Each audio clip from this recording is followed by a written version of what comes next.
श्री कुंदकुंद रचित ग्रंथादिराज समय सार पे स्वाध्याय चल रहा है। इसमें निजरा अधिकार चल रहा है। 193 गाथा से ये अधिकार शुरू हुआ है और 223 गाथा 223 तक का अपना स्वाध्याय हुआ है। इसमें यही बताना है कि ये जीव ने अपने शुद्धात्मा का आश्रय लेकर इतना पुरुषार्थ किया और उसका अनुभव कर दिया।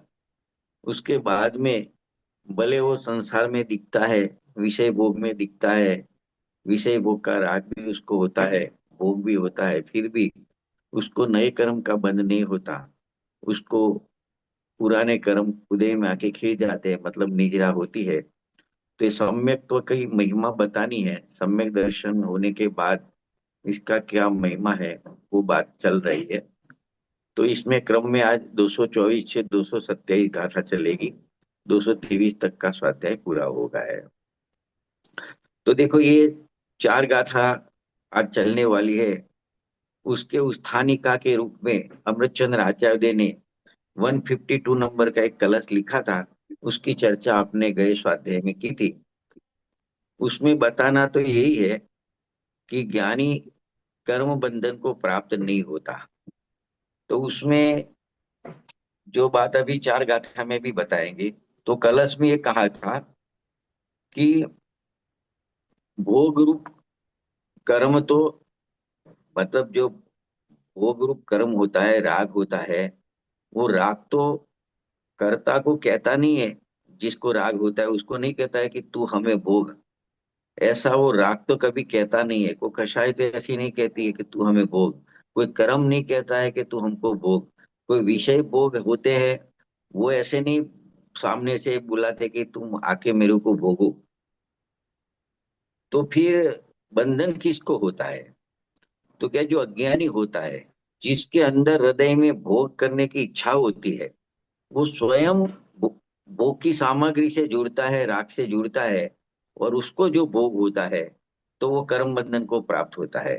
उसके सामने ज्ञानी का क्या होता है कि ज्ञानी कर्म का भोग तो उसको होता है, राग भी आता है, विषय सामग्री का भोग भी होता है, लेकिन उसको असली में देखे तो भोग की इच्छा नहीं है अंतरंग में। वो भोग रूप प्रवृत्ति तो देखने में आती है, लेकिन अंदर से राग उसका मर गया है। तो राग एक ऐसे देखे तो राग दिखता है, फिर भी अंदर से राग का राग नहीं हुआ है, नहीं होता। इसके लिए उसको कर्म बंधन नहीं होता। तो इतनी सूचना के रूप में एक कलश कह दिया था। अभी वही बात को ये चार गाथा चलेगी। वो चार गाथा में दृष्टांत के माध्यम से वही बात को यहाँ समझाना चाहते हैं कि जो इच्छा से कर्म को भोगता है उसको कर्म बंध होता है। और जो कर्म को तो भोगता है, सामग्री का भोग का सामग्री का भोग तो करता है, लेकिन अंदर इच्छा नहीं है, उसको कर्म बंधन नहीं होता। तो उसको राजा के दृष्टांत के द्वारा इस गाथा में समझाते हैं। तो इसमें पहले 224 नंबर की गाथा है। वो गाथा इस प्रकार से है, जो कुनकुन आचार्य देव ने लिखी थी। उसका हिंदी अनुवाद इस प्रकार से है।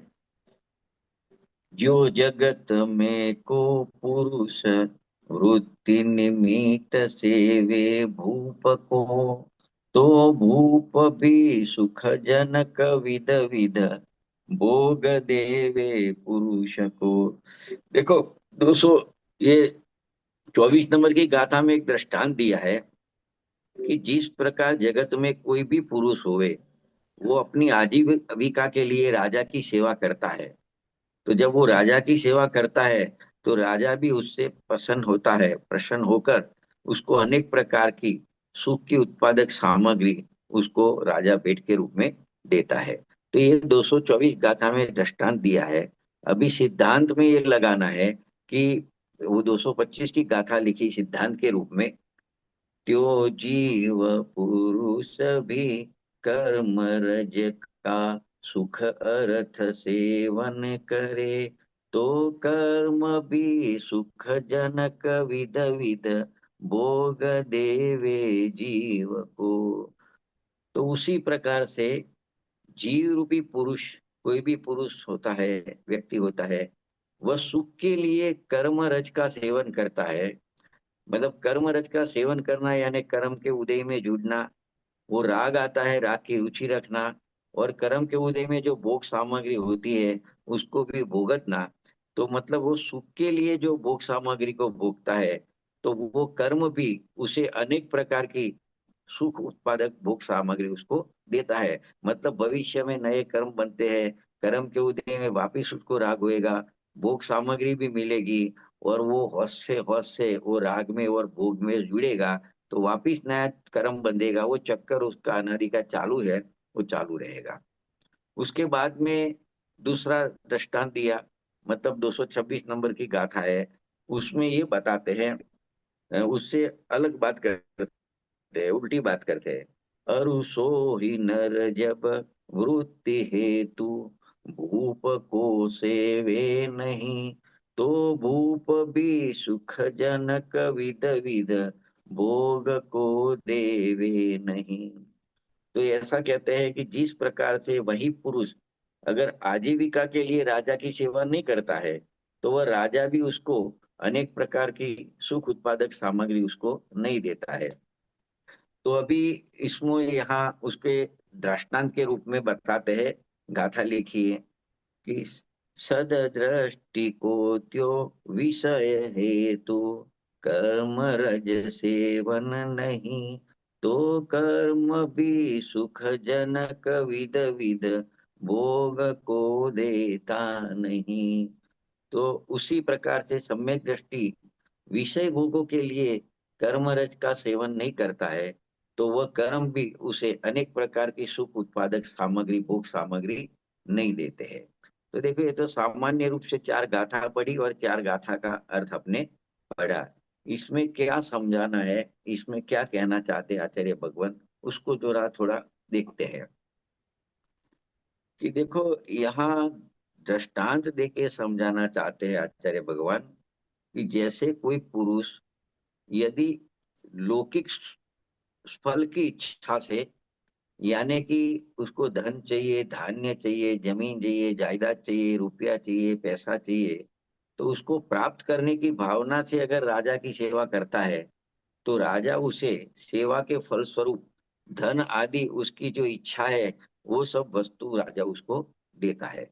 तो बस उसी प्रकार से जो कोई पुरुष फल की वांछा से कोई क्रिया करता है, मतलब भोग आदि की क्रिया करता है, तो वो क्रिया से उसको फल भी मिलता है।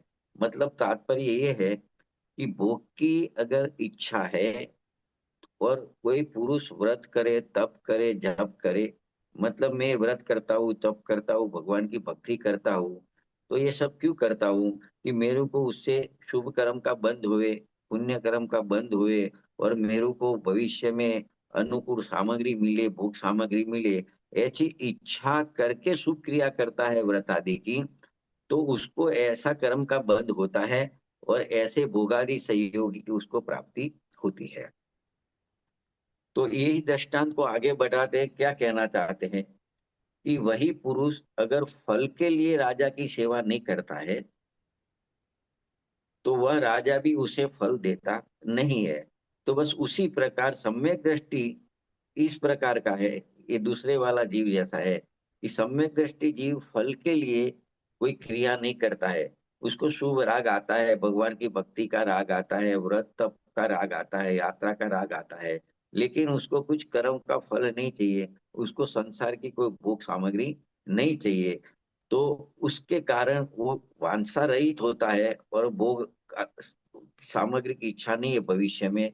इसके लिए उसको भविष्य में ये जो क्रिया हुई, तो उससे भोग में रंजित परिणाम उसको फल नहीं देते हैं। तो इसका कारण ये है कि ज्ञानी की जो शुभ क्रिया होती है वह फल की वांछा से रहित होती है। इस कारण उसकी इस क्रिया से भविष्य में भोगों में एक पने से रंजित परिणाम हो, ऐसा फल उसको नहीं मिलता है। तो उसको, ज्ञानी को कभी भी ये राग आता है, भोग भोगता है, लेकिन भोग पे और राग पे उसको कभी भी उत्साह नहीं होता है, क्योंकि उसको तो आत्मा का अतीन्द्रिय आनंद का रस आता है, अपने आत्मा का अनुभव हुआ है। तो आत्मा में जो उसको जो आनंद आता है, वो उसको विषय भोग में से आनंद नहीं आता। और राग में तो आनंद आता ही नहीं है, क्योंकि राग का स्वरूप तो आकुलता रूप है, दुख रूप है। तो वो उसमें कभी आनंद नहीं मानता, उसका कभी उसको उत्साह नहीं आता। उसका कारण यही है कि उसने अपने आत्मा का अतीन्द्रिय आनंद का स्वाद ले लिया है। अपने आत्मा के अतीन्द्रिय आनंद के रंग से रंग गया है। इसके लिए वो राग का रंग उसको चढ़ता नहीं है, विषय भोग सामग्री का रस उसको चढ़ता नहीं है। तो सम्यक दृष्टि फल के लिए कोई शुभ क्रिया नहीं करता है। मतलब कोई संसार की कुछ सामग्री प्राप्त हुए, राज्य पद मिले, मेरे को इंद्र पद मिले, देव पद मिले, ऐसी कोई संसार के भोग की, संसार में भोग की सामग्री की इच्छा रख के वो भगवान की सेवा नहीं करता है। वो शास्त्र आदि नहीं पढ़ता है, मतलब कोई व्रत तप यात्रा वगैरह वो नहीं करता है। क्योंकि उसके मन में ऐसा भाव ही नहीं होता है कि मैं ऐसे क्रिया करूं और मेरे को अनुकूल भोग सामग्री मिले और बाद में मैं उसको भोगूंगा, ऐसा वो परिणाम के साथ में वो रंजायमान होता नहीं है। क्योंकि उसको राग होता है, लेकिन राग की रुचि उसको होती नहीं है। उसको राग के साथ एक पना नहीं होता, उसका एक पना, एकत्वपना अपने आत्मा के साथ होता है। इसके लिए राग तो आता है, वो उसकी पुरुषार्थ की कमजोरी है। वो अपने स्वरूप में बिल्कुल अच्छी तरह से लीन स्थिर नहीं हो सकता है। तो उसमें अस्थिरता का दोष से राग आता है। लेकिन राग का रस नहीं है, राग की रुचि नहीं है, राग के साथ एक पना नहीं करता है। उस कारण से वो राग उसको भावी कर्म का बंधन भी नहीं कराता, और कर्म का बंधन नहीं होता तो उसको आगे कुछ ऐसा फल भी उसको मिलता नहीं है। क्योंकि जिसको अपनी आत्मा का आनंद आ गया है, आत्मा का रस चढ़ा हो, अपने आत्मा का रस जिसको आ गया है, उसको चक्रवर्ती पद की या इंद्र पद की उसको वो इच्छा वांछा नहीं होती, उसका उसको रस कभी आता नहीं है। मतलब एक लाइन में इसको कहवे तो इस प्रकार से कह सकते हैं कि अज्ञानी कुछ भी करेगा, व्रत करेगा, तप करेगा, भक्ति करेगा, पूजा करेगा, यात्रा करेगा, तो उसके बदले में उसको उसका फल मेरे को अच्छा मिले, ऐसी उसको वांछा होती है। तो वो राग सहित उस क्रिया में एकाकार हो जाता है, अज्ञानी ऐसा कह सकते हैं। इस कारण उसको उसका फल भी मिलता है। मतलब फल क्या मिलता है कि उसने इस प्रकार के राग से जो क्रिया की, तो नए कर्म बंधे, कर्म बंधे, जो वो कर्म उदय में आए, उदय में आए तो वापिस राग आए और भोग सामग्री मिली, तो वापिस उसके साथ एक बना करके वापिस उसने वही काम किया। तो अनादि का जो चक्कर है, संसार का चक्र, उसका चालू रहता है। इसके सामने ज्ञानी को देखे, तो ज्ञानी को तो अपने स्वरूप का अनुभव हो गया है, अपने आत्मा का आनंद उसने ले लिया है, आंशिक रूप से उसको आनंद हो गया है। लेकिन उसका इतना पुरुषार्थ नहीं है कि सदा के लिए अपने आत्मा में लीन स्थिर हो जावे। तो उसके श्रद्धा में ज्ञान में कोई दोष रहा नहीं है, लेकिन चारित्र का दोष बाकी है। तो उसको भी उस पुरुषार्थ की कमजोरी से, अस्थिरता के दोष से, थोड़ा विषय भोग आदि का राग, चौथे गुण स्थान की बात है मुख्य रूप से, उसको ऐसा राग आता है। लेकिन राग के साथ एक पना नहीं होने से, उसमें सुख बुद्धि नहीं होने से वो राग आके चला जाता है। और जो संयोग मिला है वो अमुक समय के लिए मिला है, तो संयोग का भी वियोग हो जाता है। तो उसको आगे नए कर्म बंधन नहीं होते, नए कर्म का बंधन नहीं होता, तो उसको भविष्य में उसका फल भी नहीं होता।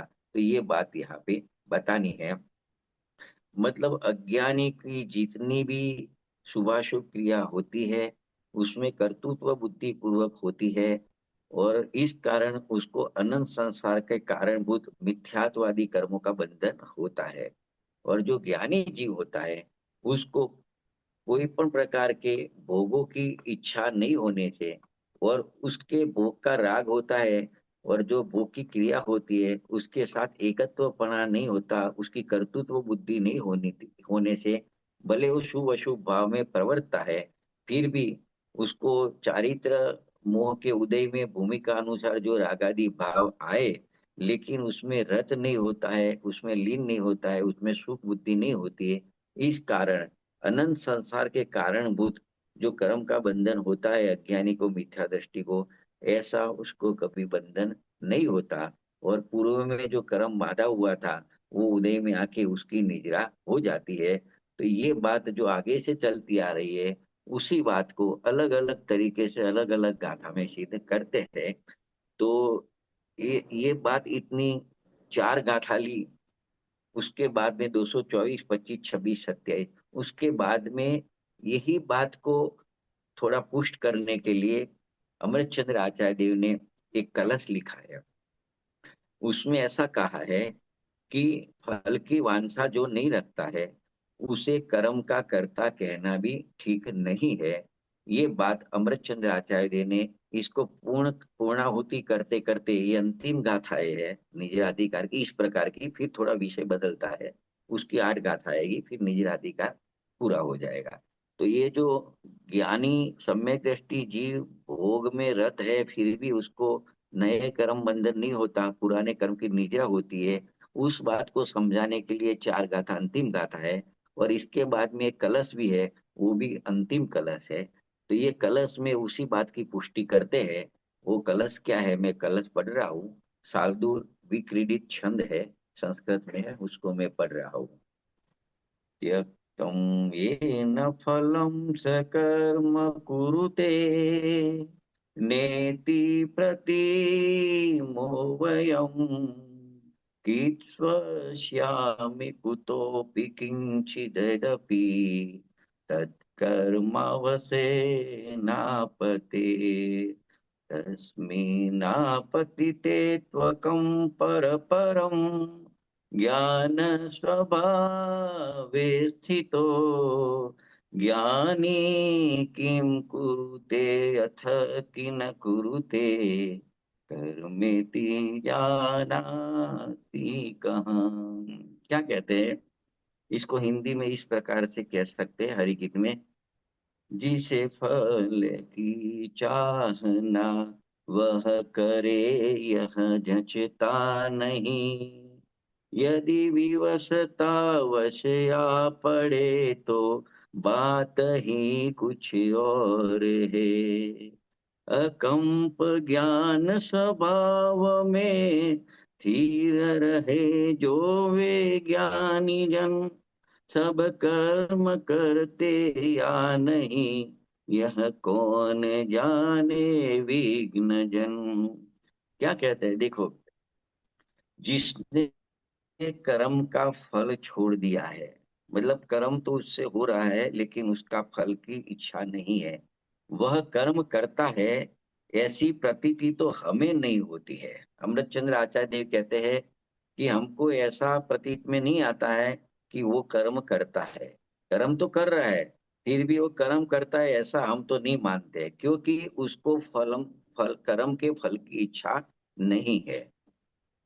लेकिन क्यों करता है, फिर ऐसे कर्म क्यों करता है, शुभ अशुभ कर्म क्यों करता है, तो उसको ये समझाते हैं, यदि ज्ञानी को ऐसा कर्म अवस्था से आ पड़ता है तो भी जो ज्ञानी अपने अकम परम ज्ञान स्वभाव में स्थित है, वह ज्ञानी कर्म करता है या नहीं वह कौन जानता है। मतलब अगर वो स्वरूप में नहीं रह सकता है, परवशपने अगर कोई कर्म करता दिखाई देता है, शुभ राग अशुभ राग दिखाई देता है, तो हम तो उसको उसका दूसरा पहलू ये वो देखते हैं कि वो तो अपने स्वरूप में लीन है, स्थिर है, स्वरूप का अनुभव किया है, तो वो करता है कि नहीं करता है कौन जानता है उसको, ऐसा यहाँ पे कहता है।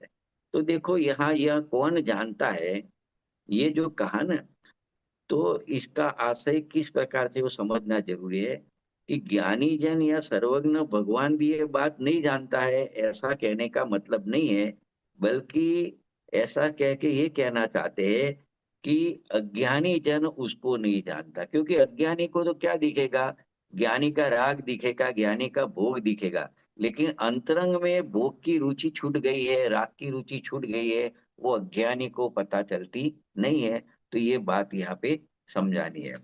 मतलब यहाँ पे क्या कहना चाहते हैं कि ज्ञानी के परवशता से कर्म आ पड़ा है।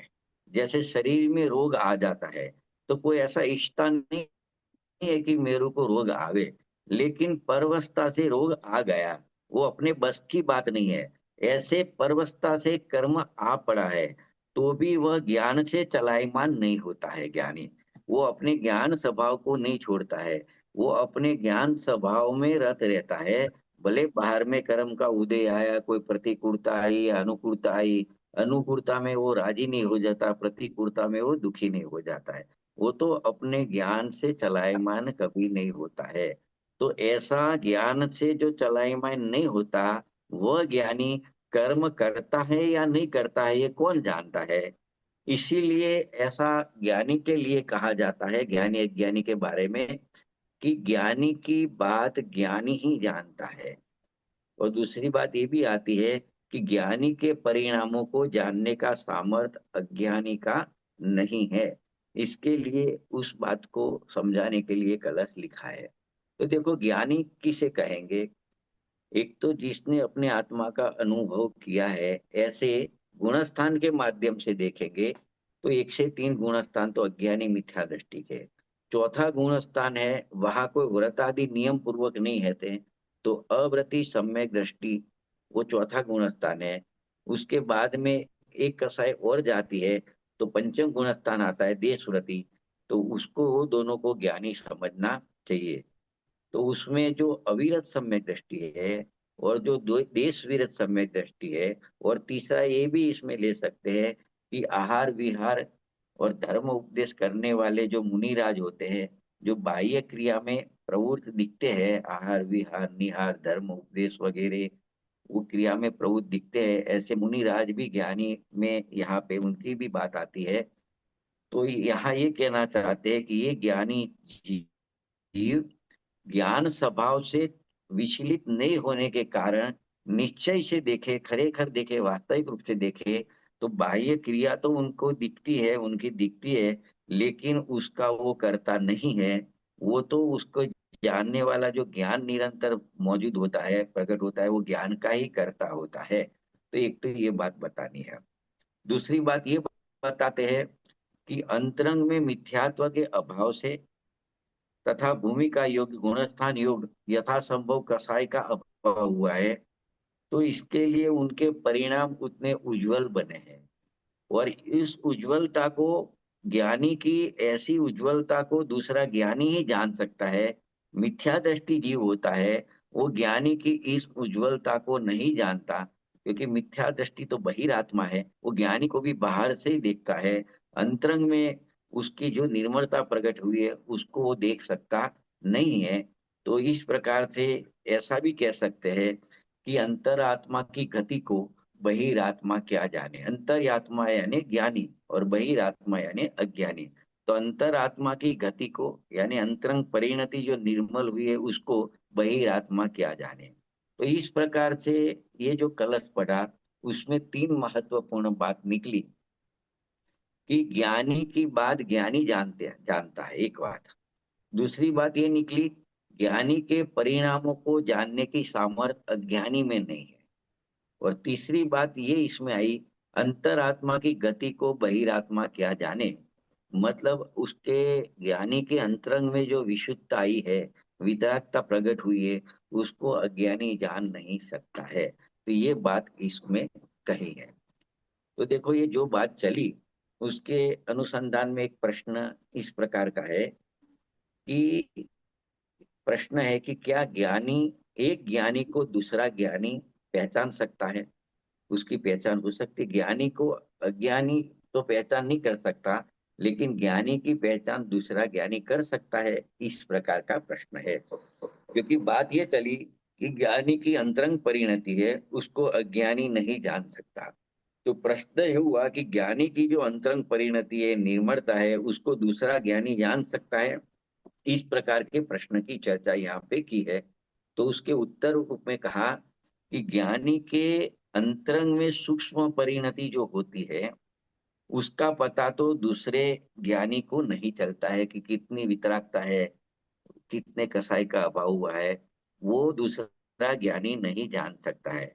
परंतु उसका जो प्रतिपादन होता है, उसकी जो शैली होती है, उपदेश होता है, और उसका जो बाह्य आचरण होता है दूसरे ज्ञानी का, तो उससे ज्ञानी को, दूसरे ज्ञानी को ख्याल आता है। बिल्कुल कुछ पता नहीं चले, ज्ञानी को ऐसा तो कभी हो ही नहीं सकता है। दूसरी बात कि एक ज्ञानी की जो व्रत तप भक्ति आदि क्रिया होती है, तो दूसरा ज्ञानी जानता है कि ये जो ज्ञानी शुभ राग रूप क्रिया कर रहा है, तो वो क्रियाओं का कर्ता मात्र नहीं होता है, उसका ज्ञाता दृष्टा ही रहता है। तो ये ज्ञानी जो ज्ञानी होता है वो इस बात को जानता है कि अपनी परिणति में अपनी पर्याय में भी राग आदि होते हैं, भूमिका अनुसार शुभ अशुभ राग होते हैं। लेकिन जो शुभ अशुभ राग होता है उसका ज्ञानी कभी कर्ता नहीं बनता है, उसका वो ज्ञाता दृष्टा ही रहता है। ये ज्ञानी की स्पेशलिटी है, उसके पुरुषार्थ का फल है कि वो कभी उसके साथ में एक पना नहीं कर देता, उसका कर्ता नहीं बनता है। दूसरी बात ज्ञानी के लिए क्या होती है कि ज्ञानी जो कोई भी वर्तमान क्रिया होती है, राग की क्रिया शुभ या शुभ राग की, तो उसमें उसको रस नहीं होता है। क्रिया दिखती है लेकिन वो क्रिया का रस नहीं, रस पूर्वक वो क्रिया नहीं होती है। और आगामी में ऐसी क्रिया करूं, ऐसा राग करूं, ऐसी उसको वांछा भी होती नहीं है।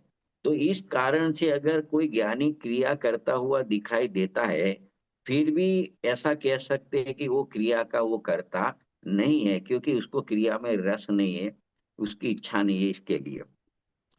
तो ऐसे ज्ञानी की जो क्रिया होती है, लेकिन उसके पास जो उदासीनता होती है, वो रस रहित उसमें जुड़ा हुआ दिखता है विषय भोगों में, राग में, तो वो कभी छिपता नहीं है।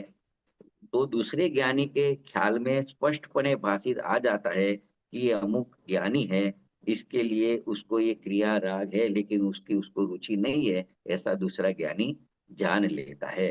तो इस प्रकार से एक तो बात ये हुई। दूसरी बात ऐसी है कि जो आत्मज्ञानी होता है, जो साधु होते हैं आत्मज्ञानी, उसका जो बाहर का व्यवहार होता है वो भी उतना उज्जवल होता है, पवित्र होता है। और वो जो तत्व उपदेश उनकी शैली होती है, वो भी ऐसी सर्वज्ञ के वाणी के अनुसार होती है। तो ये सब बाहर से जो दिखता है, तो उससे दूसरे ज्ञानी को ख्याल आ जाता है कि अमुक साधु है, उसको अंतरंग में निश्चय धर्म है कि नहीं है।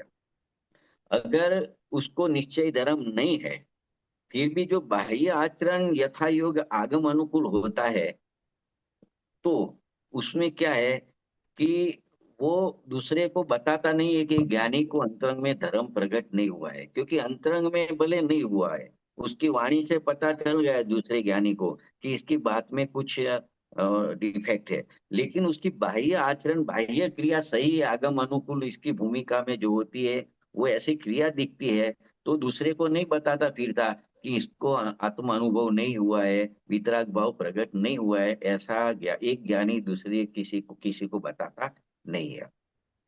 दूसरी बात ये आती है कि अगर उसको पता भी चल जावे, कोई ज्ञानी को, कि इस व्यक्ति को खरेखर धर्म प्रकट नहीं हुआ है, लेकिन उसका आचरण, उसकी जो परोपना है वो यथार्थ रूप से चलती है, तो वो उसको वंदन आदि भी करता है। एक ज्ञानी दूसरे अज्ञानी को उसकी बाह्य क्रिया और उसकी शैली सही आगम अनुकूल है तो उसको वंदन भी करता है। चौथा गुणस्थान वाला, वो बाह्य में कोई ने साधु पद लिया है उसको वंदन भी करता है। तो इसमें ये कहना चाहते हैं कि अगर बाह्य क्रिया भी सही नहीं है, अंतरंग में भी कुछ निर्णय नहीं हुआ है, और दूसरा ज्ञानी के समझ में आ जाता है, तो उसको वंदन आदि नहीं करता है, लेकिन वो तटस्थ रहता है, उसकी कोई निंदा भी करता नहीं है। तो ज्ञानी ज्ञानी में क्या गुण होता है, इसकी भी बात यहाँ पे चर्चा की है। क्योंकि अब एक दूसरी और बात कहते हैं कि अगर ज्ञानी को राग आदि की इच्छा नहीं है, फिर भी अवसपने से उसको राग आ जाता है। तो अवसपने का क्या अर्थ करेंगे कि कर्म उदय के निमित्त से, यानी बड़जोड़ी से, कर्म की बड़जोड़ी से और अपने पुरुषार्थ की कमजोरी के कारण कदाचित ज्ञानी को राग उत्पन्न होता है, लेकिन ज्ञानी अपने स्वभाव का साथ कभी छोड़ता नहीं है। वो राग में कभी कभी भी स्थित नहीं होता है, राग आकर चला जाता है, जितने समय राग रहता है उतने समय उसको राग तो जहर समान लगता है, उसको अपना आत्मा का स्वभाव है, उसका अनुभव है, वही अमृत समान लगता है। राग उसको जहर समान लगता है, इसके लिए राग का रस उसको आता नहीं है। तो इस प्रकार से जिसकी राग की बुद्धि टूट गई है, भोक्ता बुद्धि भी छूट गई है, और राग का स्वामित्व का भाव भी समाप्त हो गया है, तो यहाँ पे कहते हैं कि वो कर्म करता है, क्रिया करता है या नहीं करता है, इसे अज्ञानी क्या जाने। मूल तो ये बात कहनी है। तो अज्ञानी ज्ञानी को, हृदय को कभी भी नहीं जान सकता। मात्र एक ज्ञानी ही दूसरे ज्ञानी को, उसकी भावनाओं को एवं उसकी यथार्थ श्रद्धा की झलक को पहचान सकता है। तो तात्पर्य ये निकलता है कि ज्ञानी ही ज्ञानी के अंतर को पहचान पाते हैं, अज्ञानी कभी भी दूसरे ज्ञानी को पहचान नहीं पाते हैं। तो वास्तविक बात यह है कि ज्ञानी रागादि करता ही नहीं है, उसे रागादि होते हैं, पर वह उस राग का करता नहीं है, वो राग का ज्ञाता ही रहता है, क्योंकि उसने तो राग एवं राग के फल को अंदर से बुद्धि पूर्वक छोड़ ही दिया है। तो देखो इसमें क्या होता है, कंपेयर करते हैं अज्ञानी ज्ञानी की, कि अज्ञानी बाहर से देखो तो बाल ब्रह्मचारी हो, फिर भी उसको राग के साथ एकता बुद्धि बनी रहती है। और कोई ज्ञानी है, उसको 96,000 स्त्री है, चक्रवर्ती आदि ज्ञानी है, उनको 96,000 स्त्री होती है, फिर भी उनके राग की एकता बुद्धि टूट गई है। तो ये जो अंतर है, अंदर से एक पना नहीं है, राग दोनों को है, अज्ञानी ज्ञानी को, लेकिन राग की एकता बुद्धि ज्ञानी को नहीं होती, ये अंतर अज्ञानी जान सकता नहीं है।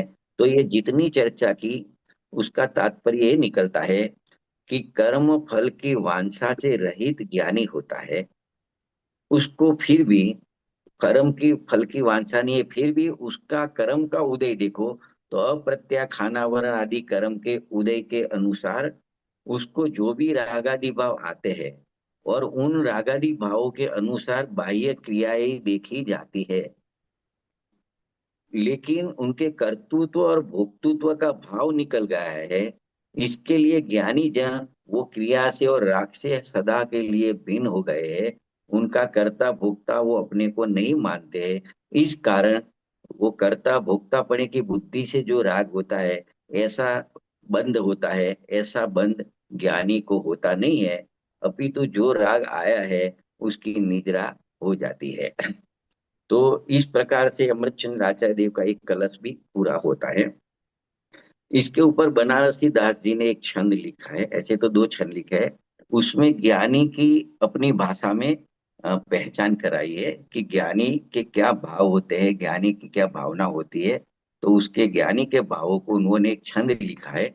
टाइम के अभाव में छंद नहीं पढ़ते हैं, उसका जो अर्थ है छंद का, वो थोड़ा अपने पढ़ रहे हैं, उसको बता रहे हैं। देखो, जो जीव स्वयं के ही किए हुए पूर्व कर्म का उदय आया है, उसके अनुसार सुख को तो भोगते हैं, फिर भी भोगों से उदास रहते हैं।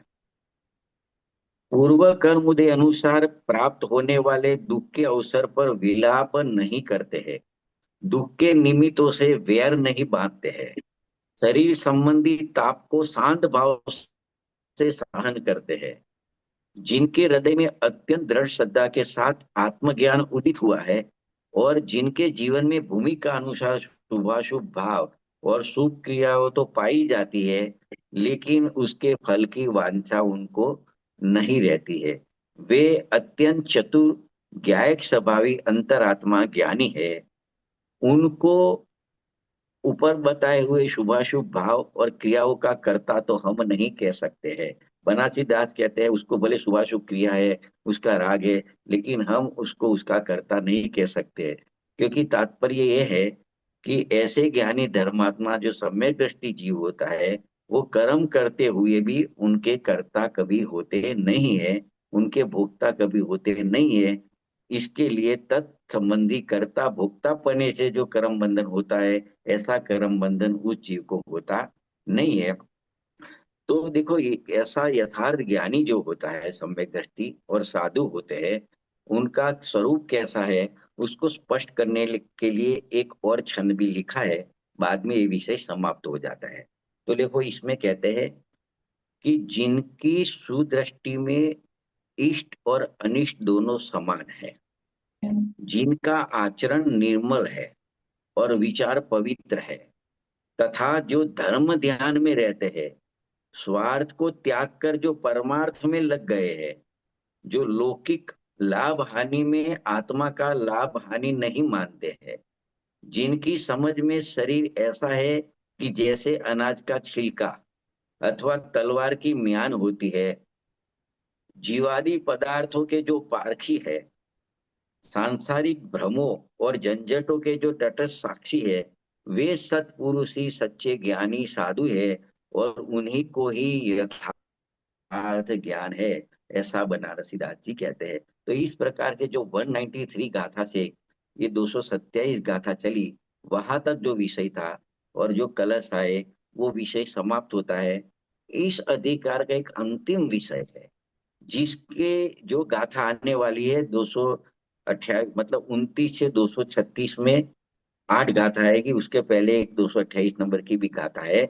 तो इसमें क्या विषय आने वाला है, उसकी सूचनी का रूप एक कलश अमृत चंद्र आचार्य देव लिखते हैं।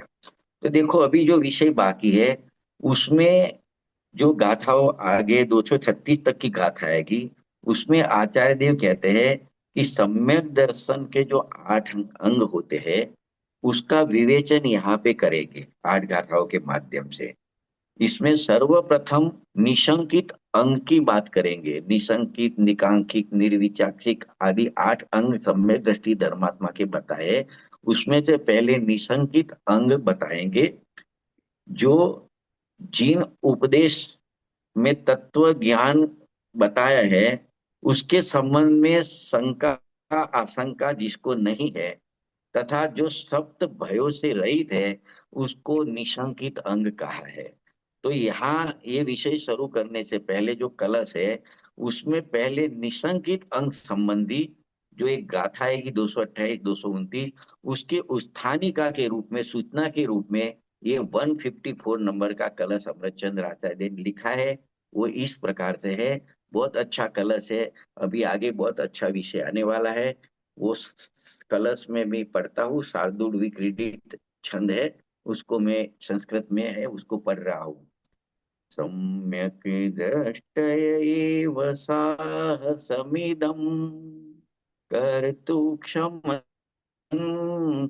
परम्, यद्वज्रेऽपि पतत्यमी भयचल त्रैलोक्यमुक्ता ध्वनि, सर्वमेव निसर्गनिर्भयतया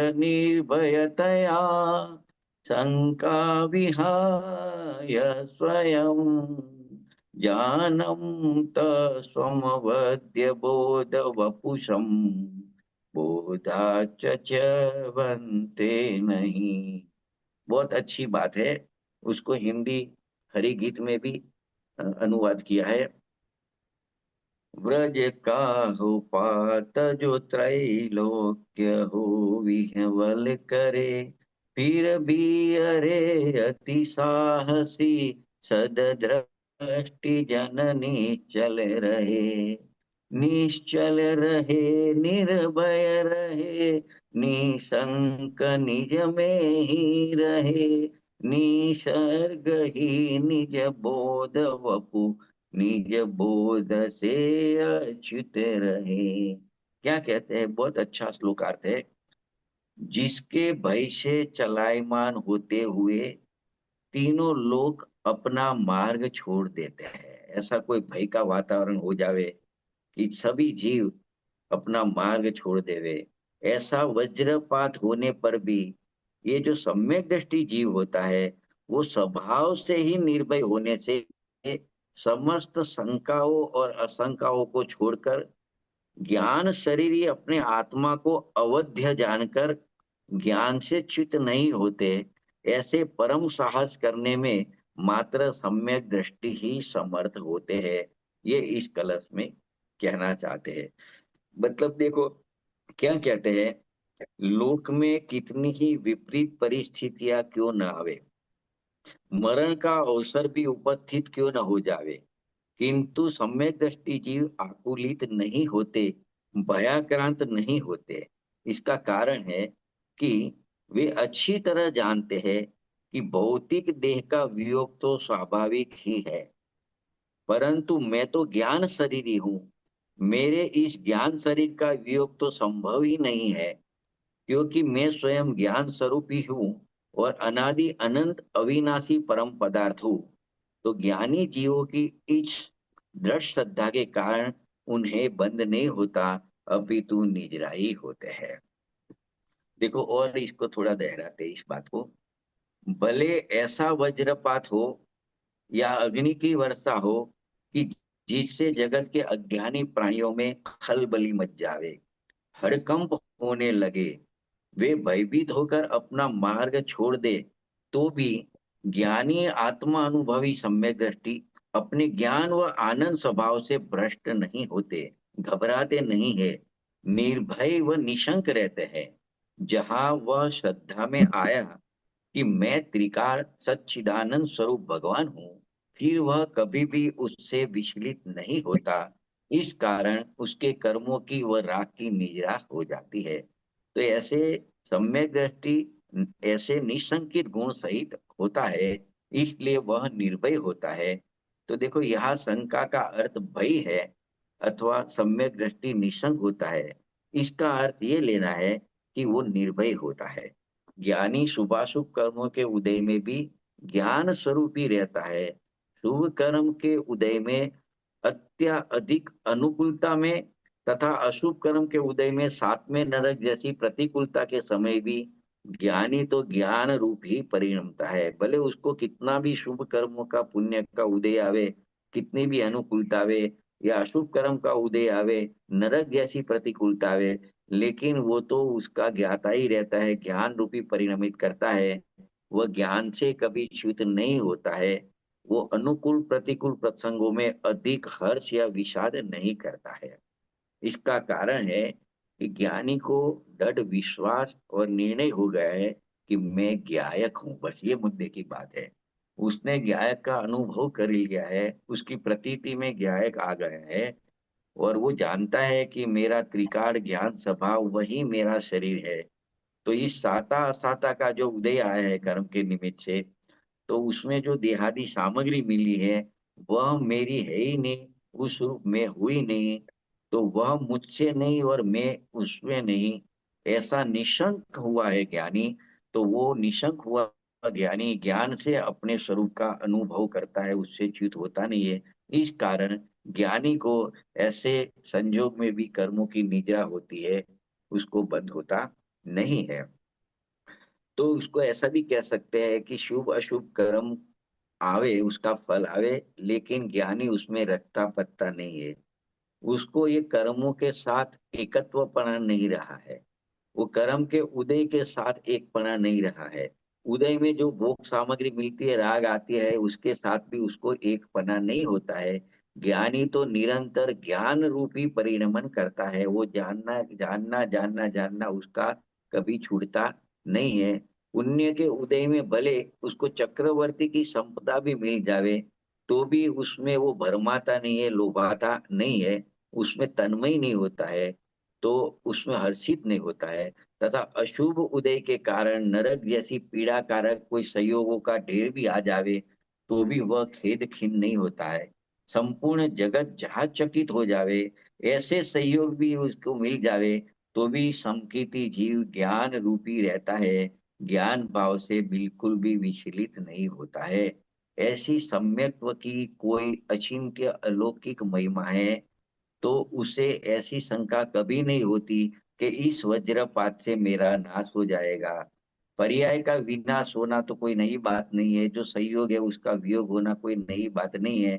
जो जीवन मिला है कर्म के उदय में, वो जीवन भी नष्ट हो जाता है, वो कोई नई बात नहीं है। वह तो विनाशशील ही है, उसका तो उत्पाद व्यय होना उसका स्वभाव ही है। तो उसका नाश होवे उससे मुझे क्या, मैं तो त्रिकाल शुद्ध अविनाशी ज्ञायक तत्व हूँ, मेरा कभी भी नाश होता नहीं है देह मरे भले हूं नहीं मरतो, मैं नहीं मरता, मैं तो अजर अमर अविनाशी हूँ। ऐसी श्रद्धा के कारण ज्ञानी सदा निशंक और निर्भय रहता है। फिर चाहे अनुकूल प्रतिकूल कैसी भी परिस्थितियां आ जावे, लेकिन वो अपने आत्म श्रद्धान से कभी च्युत नहीं होता और किसी प्रकार के भय से आक्रांत वो नहीं होता है। तो इस प्रकार से सम्यक दृष्टि जीवों का निर्भय रहना उसका स्वभाव है। उस कारण उन्हें सहज ही अनेक प्रकार के परिस उपसर्ग का भय उसको रहता नहीं है। इसके लिए सम्यक दृष्टि जीव को कर्म का बंध नहीं होता और पुराने कर्म जो उदय में आए हैं वो खिर जाता है। तो ये श्लोक यहाँ पे पूरा होता है। उसके बाद में बनारसी दास जी ने नाटक समय सार में एक छंद लिखा है। वो छंद के बाद में इस विषय की समाप्ति होगी। तो छंद का भाव इस प्रकार से है कि दुख देने वाला असाता कर्म है। तो मानो बनारसी दास कहते हैं, जब असाता कर्म का उदय आता है तो ऐसा लगता है मानो यमराज का वो भाई आ गया। जब इस असाता कर्म का उदय आता है तो अज्ञानी जन साहस धारण कर नहीं पाते। स्वर्गवासी देवगण होते या भूमिवासी मनुष्य होते या पातालवासी भवनवासी होते हैं, वह वंतर आदि देवगण होते हैं, सभी का मन कांप जाता है ऐसे असाता के उदय में। तो आचार्य देव को बनारसी दास जी कहते हैं कि आचार्य देव का ये कहना है कि ऐसी स्थिति में भी सहज वीर्यवान शाश्वत ज्ञान शरीरी जो ज्ञानी जीव होता है, वो उनको अपने स्वभाव का प्रकाश हो गया है। तो वो सप्त भयों से रहित दिखाई देते हैं और आत्मानंद को प्राप्त करते हुए निशंक वो डोलते हैं अपने स्वभाव में, अपने आनंद में, आत्मा के आनंद में मग्न रहते हैं। तो ये सब सम्यक्त्व की ही महिमा है।